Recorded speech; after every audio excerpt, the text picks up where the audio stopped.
మనమేమవుతున్నాం మనమేమవుతున్నాం మన ప్రవర్తన ఎలా ఉంటుంది?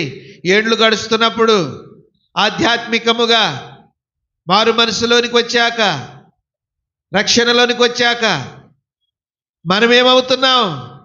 మనం ఎలా మార్చబడుతున్నాం? మనం కూడా అలాగూ మార్చబడాలని ఆయన యొక్క ఉద్దేశం. అందుకే అంటున్నాడు, మీరు కృపను ఎరుగుదురు కదా. కృపను ఎరుగుదురు కదా.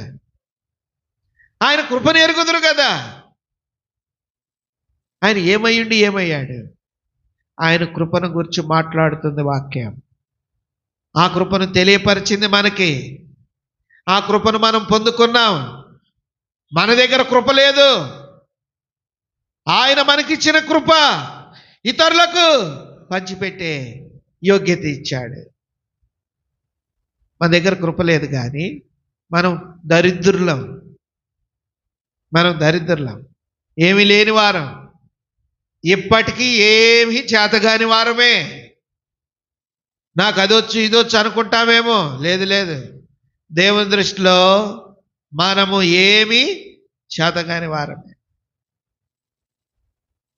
మనకి కృప లేదు, కానీ ఆ కృపను మనకిచ్చాడు. ఎరుగుదురు కదా కాదు ప్రభువా, పొందుకున్నాను, నీ కృపను నేను పొందుకున్నాను. మరి అట్టి కృప ఎవరికైనా ఇస్తున్నావా?